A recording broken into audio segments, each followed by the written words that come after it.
Dear students, हमारे YouTube channel विजय mathematics में आप लोग का वेलकम है। आज मैं चैप्टर 9 ऊंचाई और दूरी के प्रश्नों का सलूशन मैं करूंगा, उसे आप ध्यानपूर्वक देखेंगे। जैसा कि मैं पिछला वीडियो में क्वेश्चन नंबर 1 और 2 सलूशन करके डाल दिया हूं। यदि आप नहीं देखे होंगे तो मैं डिस्क्रिप्शन में लिंक दे दूँगा, जाकर के आप देख लीजिएगा। तो चलिए शुरुआत करते हैं।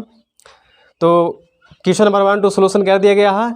अब क्वेश्चन नंबर 3 से चलते हैं। देखिए क्या कहता है ऊंचाई दूरी में। क्वेश्चन नंबर 3 क्या आपको बोल रहा है। तो यदि आप एनसीईआरटी बुक यदि आपको पास है तो एनसीईआरटी बुक आप निकाल लीजिए, एक्सरसाइज 9.1 और क्वेश्चन नंबर 3 आप देखिए। क्वेश्चन नंबर 3 आपको क्या बोलता है।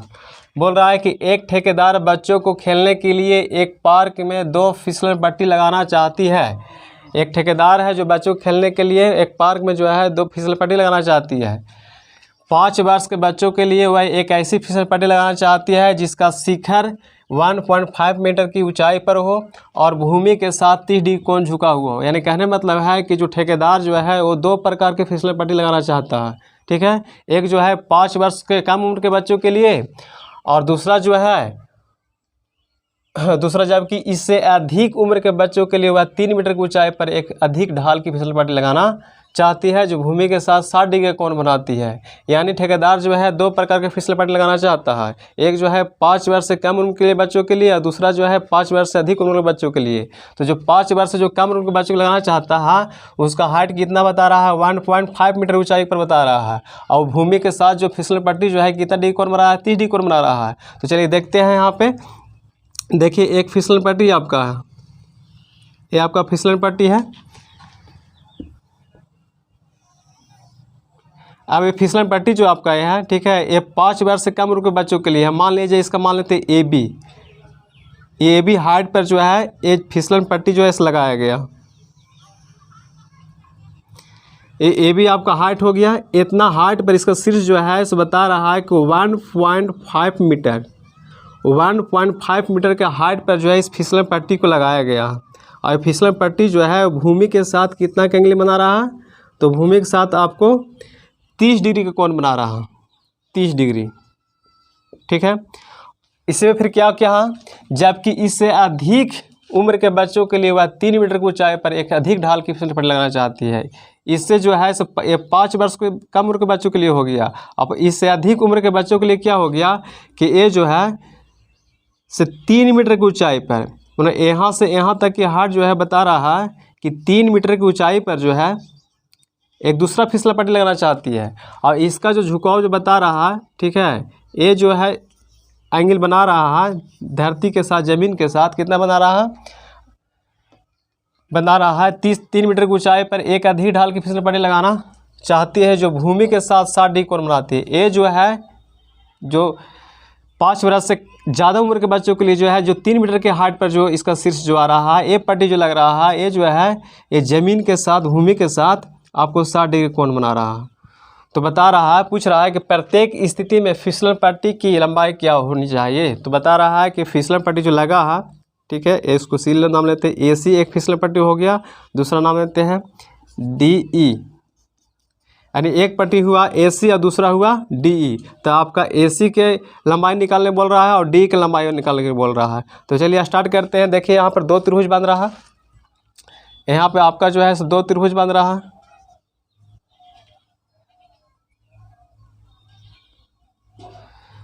एक त्रिभुज है ABC और दूसरा आपको हो गया DBE। तो चलिए हमको इसमें A निकालना है, ABC में हमको AC निकालना है, AC ज्ञात करना है। तो चलेंगे, माना कि सॉल्यूशन देखिए, माना कि 5 वर्ष से कम उम्र के बच्चों के लिए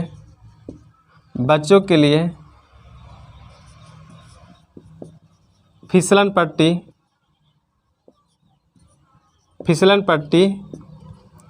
AC है। ठीक है, तो इसलिए चलेंगे, इसलिए त्रिभुज क्या चलेंगे ABC, इसलिए त्रिभुज ABC में, त्रिभुज ABC में अब देखना इसमें है कि ABC में यहाँ एंगल बन रहा है। तो A आपका क्या हो गया, आधार हो गया, और AB आपका क्या हो गया, लंब हो गया। आपको AC क्या होगा, कर्ण हो गया, और AC ही आपको ज्ञात करना। तो हम देखेंगे कि दिया हुआ इसमें क्या है, कौन साइड दिया हुआ है, कौन भुजा दिया हुआ है, हमको क्या ज्ञात करना है। तो मेरा दिया हुआ है लंब इसमें, ठीक है, और निकालना है AC यानी कर्ण निकालना है। तो त्रिकोणमितीय अनुपात सोचेंगे कि लंब और कर्ण कौन से त्रिकोणमितीय अनुपात होता है। तो लंब और कर्ण जो होता है वो साइन का होता है, चूँकि साइन में जानते हैं कि लंब बाई कर्ण होता है, तो यहाँ साइन लगाएंगे इसमें। तो लिखेंगे साइन थीटा, यानी साइन थीटा कौन कितना बना 30 डिग्री, तो साइन 30 डिग्री इक्वल टू क्या हो जाएगा, साइन थीटा बराबर क्या होता है, तो लंब बाई कर्ण होता है। लंब आपका क्या हो गया, AB हो गया, और कर्ण क्या हो गया, AC हो गया, ठीक है। तो साइन 30 की वैल्यू कितना होता है, 1/2। AB आपको कितना दिया हुआ है, 1.5, और AC आपको ज्ञात करना है, ठीक है। तो AC ज्ञात करना है, AC आपको फिसलन पट्टी की लंबाई हो गया। अब देखेंगे यहाँ पर क्रॉस मल्टीपल करेंगे, AC का AC और 1.5 में आप 2 से करिएगा तो 3.0 आएगा। यानी कहने का मतलब आपका हो गया कि AC इक्वल टू आपका 3 मीटर आ गया, यानी ये आपका आंसर हो गया। यानी कि 5 वर्ष से कम उम्र के बच्चों के लिए फिसलन पट्टी की लंबाई कितना हो गया, 3 मीटर हो गया। अब चलते हैं 5 वर्ष से अधिक उम्र के बच्चों के लिए, तो स्टार्ट करते हैं। तो माना कि 5 वर्ष से अधिक उम्र के बच्चों के लिए फिसलन पट्टी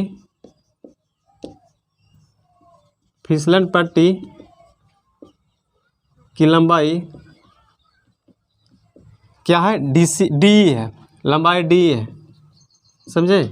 यानी 5 वर्ष से अधिक उम्र के जो बच्चों के लिए जो फिसलन पट्टी जो हो गया, इसका हो गया आपका DE हो गया, ठीक है। तो अब चलेंगे किस में, तो हम लोग त्रिभुज चलेंगे DBE में, इसलिए त्रिभुज DEB में। देखिए त्रिभुज DE में क्या है, DBE या DEB भी बोल सकते हैं या DBE भी बोल सकते हैं, कोई दिक्कत नहीं है। तो त्रिभुज DBE में अब चलें कितना, इसमें क्या है, तो इसमें क्या है, यहाँ एंगल बन रहा है, तो ये आपका आधार हो गया, ये आपका लंब हो गया, ये आपका क्या हो गया, कर्ण हो गया, ठीक है। तो हमको यही निकालना है, DE ही निकालना है, यानी कर्ण ही निकालना है। तो पुनः जो है लंब आपका दिया हुआ है 3 मीटर दिया हुआ, ठीक है। तो लंब और कर्ण किस में होता है, तो फिर साइन का इस्तेमाल होगा, साइन में ही होता है। तो इसलिए साइन 60 डिग्री बराबर, तो क्या हो जाएगा, लंब बाई कर्ण। लंब आपका क्या हो गया, DB हो गया, DB लंब हो गया, और कर्ण क्या है, कर्ण हो गया DE। तो साइन 60 का वैल्यू कितना हो जाएगा, √3/2। अब देखा जाए यहाँ पर DB आपका दिया हुआ है 3 मीटर, DB है 3 मीटर, और D ज्ञात करना, D निकालना है। क्रॉस मल्टीपल करेंगे D में √3 से, √3D इक्वल टू 3 दूना 6 हो जाएगा आपका। उसके बाद D इक्वल टू 6/√3। अब यहाँ क्या हुआ कि √3 से परिमेकरण करेंगे, जब कोई संख्या नीचे रूट में आ जाती है हर के रूप में, तो उससे परिमेकरण किया जाता है। तो परिमेकरण करेंगे इसको, तो आ गया 6√3, और 3 तिहाई 9, 9 के वर्गमूल 3, यदि काटेंगे तो कट जाएगा, 3 दूना 6, 2√3 मीटर। यानी आपका 5 वर्ष से अधिक उम्र के बच्चों के लिए आपको जो फिसलन पट्टी की जो लंबाई जो आपका होगा वो कितना हो गया, 2√3 मीटर। ये आपका आंसर हो गया। यहाँ आप √3 के वैल्यू 1.732 बैठा करके भी आप 2 से गुना करके भी लिख सकते हैं, या आप इतना भी आंसर लिख सकते हैं, कोई दिक्कत नहीं है। तो मुझे उम्मीद है कि आप लोगों को अच्छी तरीके से समझ में आ गया होगा, ठीक है। और मैं आज क्वेश्चन का सोल्यूशन करूँगा, वीडियो के अंत तक आप बने रहिएगा। तो देखिए यहाँ पे ये आपका आंसर हो गया। देखिए इसमें क्या किया गया, तो सबसे पहले एक बार फिर से समझा देते हैं। इसमें 5 वर्ष से कम उम्र के बच्चों के लिए क्या गया कि 1.5 मीटर का हाइट पर जो है फिसलन पट्टी की शीर्ष रखा हुआ है, भूमि के साथ जो है 30 डिग्री कोण बना रहा है, ठीक है। तो ये फिसलन पट्टी की लंबाई निकालने के लिए बोल रहा था। तो ये क्या हो गया, त्रिभुज में अगर देखते हैं ABC में अगर हम देखते हैं तो ये क्या हो गया, आपका लंब हो गया, एक क्या हो गया, कर्ण हो गया।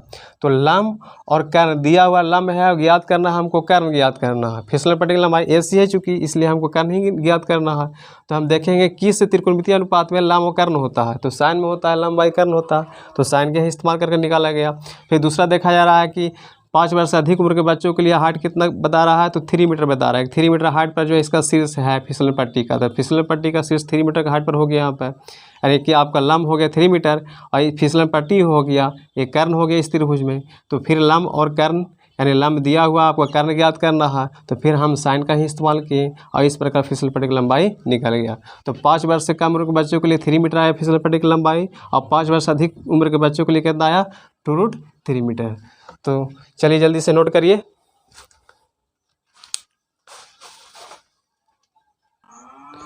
हाँ, तो क्वेश्चन नेक्स्ट क्वेश्चन देखिए, क्वेश्चन नंबर 4 क्या कह रहा है, भूमि के एक बिंदु से जो मीनार के पाद बिंदु से 30 सेंटीमीटर के दूरी पर है, मीनार के शिखर का उन्नयन कोण 30 डिग्री है, तो मीनार की ऊंचाई ज्ञात करें। यानी कहने का मतलब है कि एक आपका मीनार दिया हुआ है, एक ये मीनार है,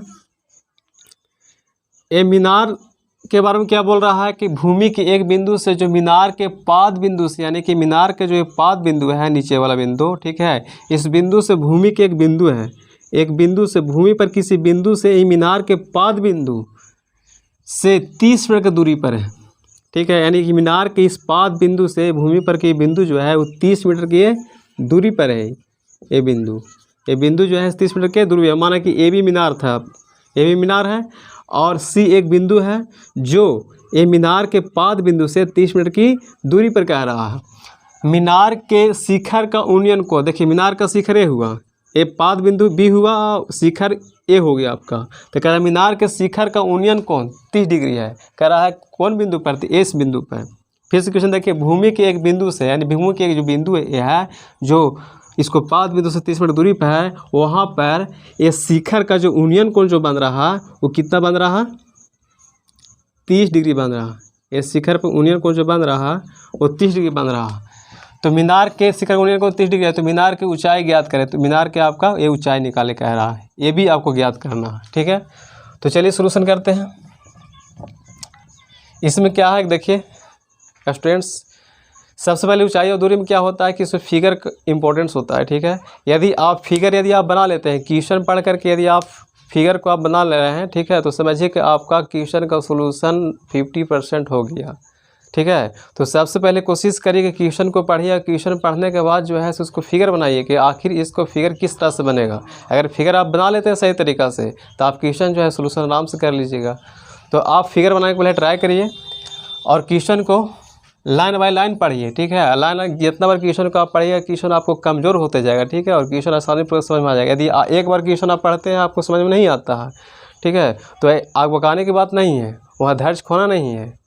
वहाँ पर क्या करना है, क्वेश्चन को आप 1 बार 2 बार 3 बार पढ़िए। क्वेश्चन की जितनी बार पढ़िएगा क्वेश्चन आपको कमज़ोर होता जाएगा, ठीक है, और उससे आपको कॉन्सेप्ट निकल के आएगा कि आपका क्वेश्चन क्या कह रहा है, और उससे आप क्या करिए, फिगर बनाइए। अगर फिगर आप बना लेते हैं डायग्राम, तो आपका फिर जो है क्वेश्चन समझिए आपको बन चुका है। तो देखिए अब लिखते हैं यहाँ पे, माना कि ए बी एक मीनार है, ए बी एक मीनार है जो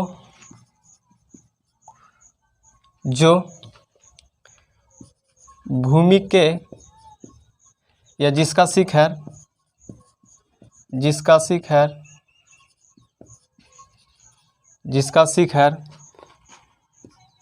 भूमि के बिंदु सी पर 30 डिग्री का कोण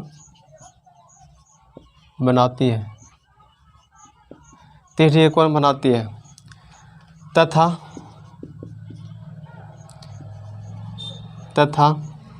मीनार के पाद बिंदु से इसकी दूरी कितना है, 30 मीटर है। इसकी मैंने इस पॉइंट सी का जो बिंदु है कितना, पॉइंट सी का जो दूरी जो है बी से कितना है, 30 मीटर है, 30 मीटर है। तो हमको निकालना क्या चीज़ है, हमको निकालना है इस मीनार का हाइट निकाले कह रहा है। ये भी जो आपका मीनार हुआ ना, इसी का आपको हाइट निकाले कह रहा है। इसको बराबर ए बी बराबर एच आप मान सकते हैं या एक्स भी मान सकते हैं। यदि नहीं मानते कोई दिक्कत नहीं है, आप ए बी ही लिख सकते हैं। चूँकि हम लिख दिए माना कि ए बी एक मीनार है, तो ए बी आपको निकाल देना है। तो देखना है इसमें मैं बार बार क्वेश्चन में कह रहा हूँ, ठीक है, कि हमें किस तरह से क्वेश्चन सोल्यूशन करना है। तो सबसे पहले फिगर हमको क्या देखना है कि फिगर में आपका दिया हुआ क्या है, हमको निकालना क्या है। तो देखिए यहाँ पर फिगर में आपको क्या दिया हुआ है। अगर ए बी सी एक समकोण त्रिभुज यदि आप है, ठीक है, और यहाँ एंगल यदि बन रहा है 30 डिग्री, तो ये आपका क्या हो गया, आधार हो गया, और ये क्या हो गया आपका, लंब हो गया, और ये क्या हो गया, कर्ण हो गया। तो ये जब आधार होता है, लंब होता है, तो ये कर्ण हो जाता है। हमें ज्ञात क्या करना है, तो हमको ज्ञात करना है ए बी, यानी हमको लंब ज्ञात करना है। दिया हुआ क्या है, तो दिया हुआ क्या है, तो आपका आधार दिया हुआ है। इसका मतलब हम देखेंगे कि आधार और लंब, यानी लंब और आधार जो है किस त्रिकोणमितीय अनुपात का फॉर्मूला होता है। तो यहाँ किस त्रिकोणमितीय अनुपात फॉर्मूला होता है, बताइए आप लोग। तो आप लोग जरूर, आप लोग माइंड में आया होगा, tan का होता है। तो लिखेंगे, इसलिए त्रिभुज ए बी सी में, त्रिभुज ए बी सी में क्या, तो tan 30 डिग्री। tan क्यों लगाएं, क्योंकि tan का ही अनुपात होता है, लंब बाय आधार का जो अनुपात होता है वो tan ही होता है।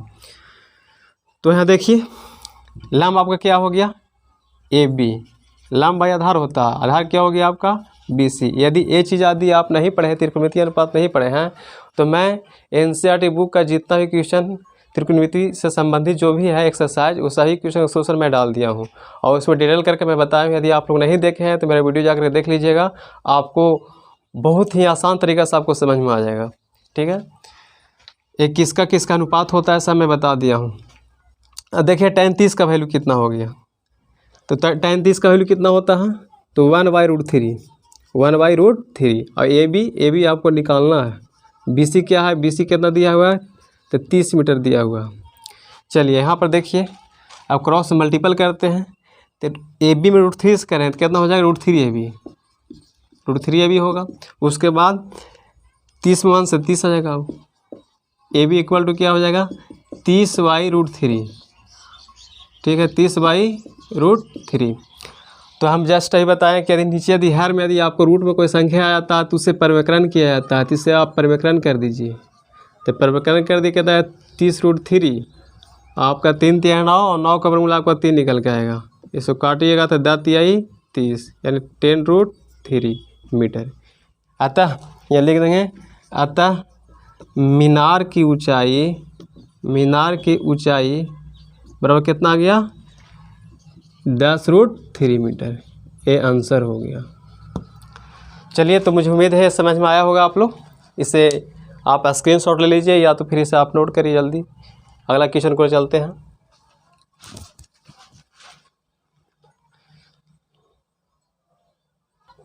हाँ, तो क्वेश्चन नंबर 5 देखिएगा, क्या कहता है। कहता है भूमि से 60 मीटर की ऊंचाई पर एक पतंग उड़ रही है। देखिए, एक पतंग है, यहाँ पे एक पतंग है। ये पतंग जो है, ये भूमि से जो है, यहाँ भूमि है, ये भूमि से कितना मीटर की ऊंचाई पर है, तो भूमि से बता दिया है आपका 60 मीटर की ऊंचाई पर ये पतंग जो है वो उड़ रही है। पतंग में लगी डोरी को अस्थायी रूप से भूमि के एक बिंदु से बांध दिया गया। भूमि के कोई एक बिंदु से जो है, ठीक है, पतंग अगर बांधा हुआ तो तिरछे बनाया हुआ, उड़ रहा हुआ तो ठीक है। तो भूमि के मान लीजिए इस बिंदु से जो है, यहाँ पर ये जो पतंग की जो डोरी जो लगा हुआ है, ये पतंग को डोरी को इस भूमि पर, इस बिंदु पर बांध दिया गया, अस्थायी रूप से बांध दिया गया। भूमि के साथ डोरी का झुकाव 60 डिग्री का है। ठीक है, ये जो डोरी जो आपका हुआ, मान लीजिए कि ए बी हो गया, ए सी हो गया, तो ए सी आपका जो है पतंग की डोरी हो गया। तो ये जो ए सी का जो झुकाव हुआ भूमि के साथ, ये भूमि के साथ जो झुकाव जो कौन बनाया, वो कितना बनाया, वो तो बता रहा है 60 डिग्री बनाया। कितना बनाया, 60 डिग्री। तो बोलता है कि यह मानकर कि डोरी में कोई ढील नहीं, यानी कि डोरी जो है आपका कोई ढीला नहीं है, डोरी आपका पूरा तना हुआ है। तो डोरी की लंबाई ज्ञात करिए, तो डोरी एसी का आपको लंबाई ज्ञात करना। तो चलिए, कोई दिक्कत नहीं है, अब आप लोग समझ गए कैसे बनने वाला है। ऐसे आपका डोरी की लंबाई निकालने के लिए बोल रहा है। अगर इसमें बात करेंगे तो ये आपको यहाँ कौन बन रहा है, ये आपका आधार हो गया, ये आपका क्या हो गया, लंब हो गया। आधार लंब, तो ये क्या हुआ, कर्ण, यानी डोरी जो बना है एसी जो है आपको डोरी वो कर्ण बन जा रहा है इस त्रिभुज में। तो हम देखेंगे कि कर्ण हमको ज्ञात करना है और लंब हमको दिया हुआ है। तो भाई हम देखेंगे कि लंब और कर्ण किस त्रिकोणमितीय अनुपात में होता है। तो आप लोग हमारे जरूर आ गया होगा, साइन किसका होता है, साइन का। तो चलिए, साइन का इस्तेमाल करके बनाएंगे, इसको तुरंत बन जाएगा। तो लिख देते हैं कुछ भाषा, माना कि एसी पतंग की डोरी है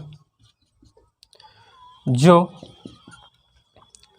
भूमि के साथ 30 डिग्री 60 डिग्री पर झुकी हुई है तथा यह भूमि से 60 मीटर की ऊंचाई पर उड़ रही है।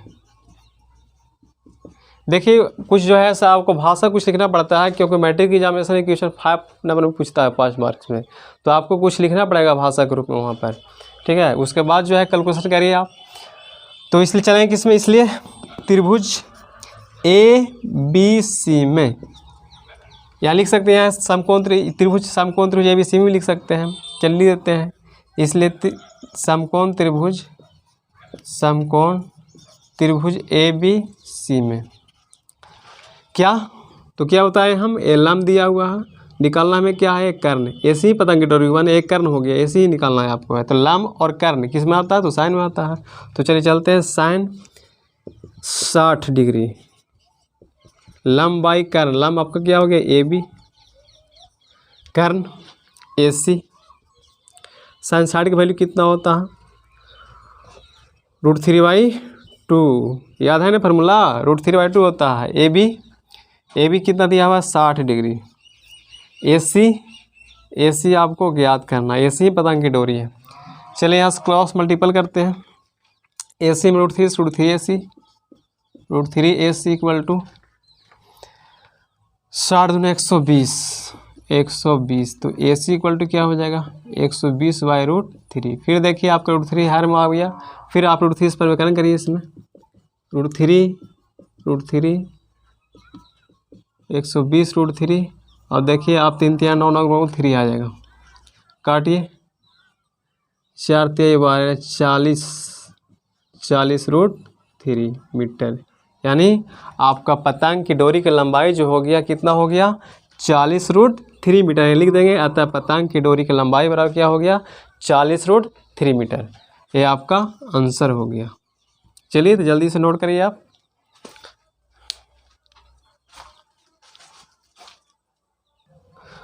देखिए अगला क्वेश्चन नंबर 6 क्या बोल रहा है, 1.5 मीटर लंबा एक लड़का 30 मीटर ऊंचे एक भवन से कुछ दूरी पर खड़ा।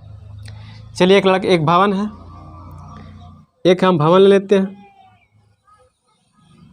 ये भवन हुआ, ये भवन जो बता रहा है कितने मीटर बता रहा है, 30 मीटर ऊंचा भवन है। ये भवन की ऊंचाई जो है 30 मीटर हो गया। ये 30 मीटर ऊंचा एक भवन है, और एक 1.5 मीटर एक लंबा लड़का 30 मीटर ऊंचे एक भवन से कुछ दूरी पर खड़ा। इस कुछ दूरी पर जो है एक लड़का खड़ा है। मान लीजिए यहाँ पर एक लड़का है, इस लड़का की लंबाई जो हो गया वो 1.5 मीटर बता रहा, ठीक है। अब बता रहा खड़ा है, जब वह ऊंचे भवन की ओर जाता है, ये लड़का जो है इस ऊंचे भवन की ओर जाता है, तब उसकी आँख से भवन के शिखर का उन्नयन कोण 30 से 60 डिग्री होता है। इसका मतलब है 30 से 60 हो गया। जब लड़का जो है जब आगे बढ़ा तो इसका जो उन्नयन कोण जो था 30 से कितना हो गया, 60 हो गया। इस शिखर का जो उन्नयन कोण जो बन रहा है यहाँ पर नीचे इसके आँख के पास, ठीक है, तो ये उन्नयन कोण 30 से कितना हो गया, 60 हो गया। कब, जब ये लड़का जो है भवन के ओर जब बढ़ा आगे तब मान लीजिए ये लड़का जो है से बढ़ करके यहाँ तक पहुँचा, ये लड़का यहाँ तक पहुँच के आ गया है, ठीक है। तो ये जो शिखर जो है यहाँ पर शिखर से इसका जो उन्नयन कोण बन रहा ये आपका कितना बन रहा था, तो आपको पहले 30 बन रहा था। बोल रहा है कि 30 से 60 हो गया, इसका मतलब पहले 30 बन रहा था, और जब कुछ दूर आगे बढ़ा तो कितना बन गया, 30 से कितना हो गया, तो 30 से आपका ये 60 हो गया, ये आपका 60 डिग्री हो गया, समझे, 30 से 60 हो गया। तो बोल रहा कि बताइए कि वो भवन की ओर कितनी दूरी तक चल कर गया। यानी ये जो लड़का जो है 1.5, ठीक है, ये भी भवन था, CD मान लीजिए लड़का जो है, ये CD लड़का जो है जब ये इस पॉइंट पर आया, यहाँ पर EF मान लेते हैं, यहाँ पर EF पॉइंट पर जब आया तब इसका कोण जो है 30 से कितना हो गया, 60 हो गया। तो वही बता रहा है कि क्वेश्चन पूछ रहा है आपसे कि बताइए कि वह भवन की ओर कितनी दूरी तक चल कर गया, यानी कि ये जो बच्चा जो है वो कितना दूर जो है भवन की ओर चल कर गया, यानी कितना, देखिए यहाँ से चल कर के यहाँ तक आया है, यानी आपको क्या निकालना, CF निकालना। आपको क्या निकालना, CF। ये कितना है 1.5, तो ये भी कितना होगा 1.5 हो जाएगा, ये भी हो जाएगा 1.5। तो अगर यहाँ से हम लेते हैं तो यहाँ से फिर हाइट इसका कितना हो जाएगा, पूरा 30 था, पूरा कितना यहाँ से यहाँ तक पूरा 30 है, और यहाँ से आगे 1.5, तो यहाँ से कितना हो जाएगा, तो 28.5 मीटर हो जाएगा। ठीक है, तो यहाँ पर देखिए आपका दो त्रिभुज बन रहा है, यहाँ पर आपको दो त्रिभुज बन रहा है, एक बन रहा है AGE, एक बन रहा है AGC। तो दोनों त्रिभुज बारी बारी चलेंगे। हमको निकालना है क्या चाहिए, हमको CE निकाल देना है। CE जो है C से E तक बच्चा गया है, लड़का गया है, तो हमको CE निकालना है, CE आखिर कितना दूर चल के गया है, इन्हें CE हमको ज्ञात करना है। तो चलते हैं, कुछ लिखते हैं। माना कि AB भवन है तथा CD लड़का।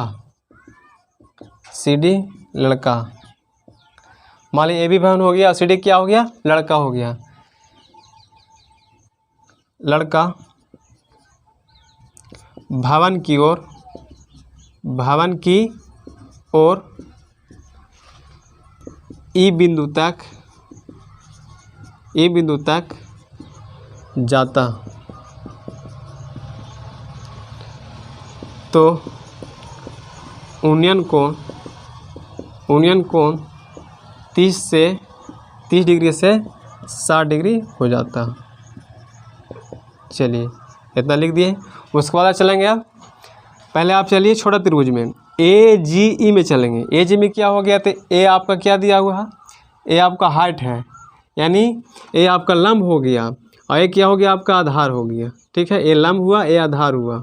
तो चलते हैं, लंब और आधार किस त्रिकोणमितीय अनुपात में होता है, तो tan में होता है, tan लगाएंगे इसमें। तो इसलिए चलेंगे, इसलिए त्रिभुज AGE में, तो AGE में चलते हैं, tan कितना 60 डिग्री। tan क्यों लगाएं, चूँकि देखिए A आधार हमको निकालना है, CE निकालना है। यदि हम CG में से EG को यदि हम घटा देते हैं, मेरा CF निकल जाएगा। तो इसलिए हमको आधार ही लेना है, और क्या है, ये लंब है, ये लंब दिया और ये आधार है। तो लंब आधार किस में होता है, tan में होता है, इसलिए tan के लगाया गया यहाँ पर। तो tan 60 और क्या हो जाएगा, लंब बाई आधार, लंब क्या हो गया, AG हो गया, लंब हो गया AG, आधार क्या हो गया, GE हो गया, आधार GE हो गया।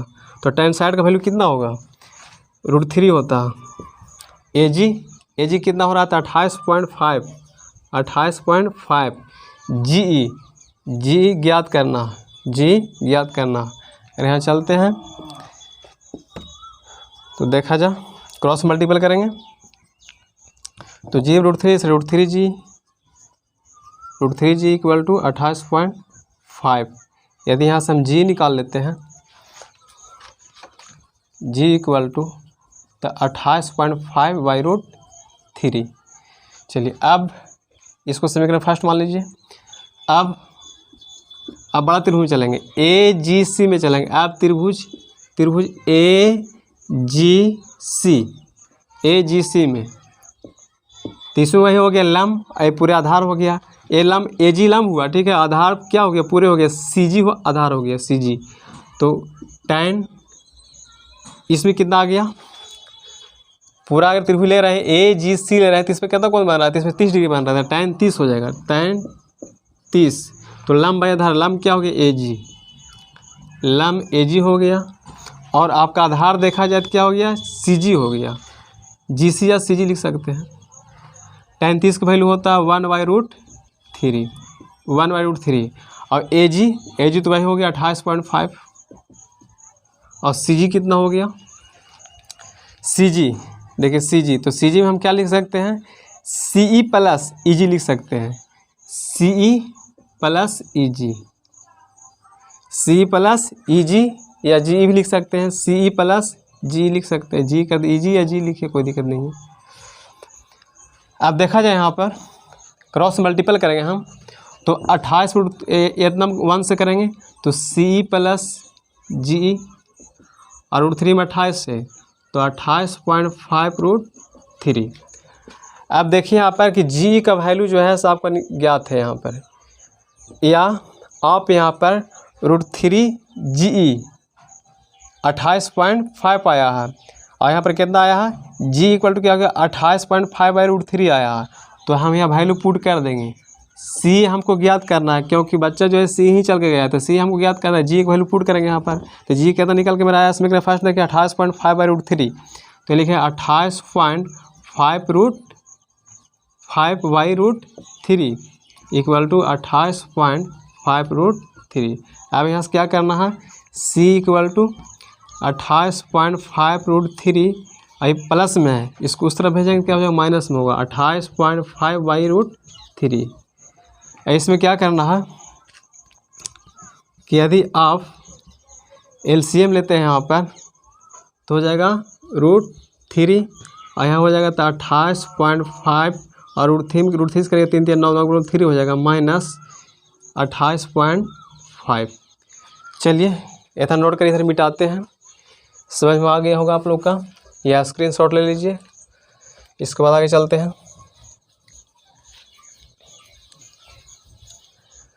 तो C इक्वल टू क्या आ रहा, 28.5 कॉमन है, तो 28.5 हम कॉमन ले लेंगे, तो क्या आ जाएगा वहाँ पर 3 -1/√3। तो देखा जाए यहाँ पर तो 28.5 हो गया, 28.5 को 3 - 1 हो गया, 3 में से बन जाएगा कितना बचेगा 2, तो 28.5 × 2/√3, तो कितना हो गया 28 दूना, इस गुना करिए तो 5 दूना 10 की 0, हाथ में 1 और 16 1 17 और 2 4 1 5 57 57/√3। यहाँ यदि आप परिवर्तन करते हैं √3 नीचे आ गया है, तो √3 × √3 से परिवर्तन कर दीजिए, तो क्या आ गया 57 × √3/√3 3 9 9 को 3, और 3 से काटे 19 दिया 57 19, यानी C इक्वल टू क्या आ गया 19√3 मीटर।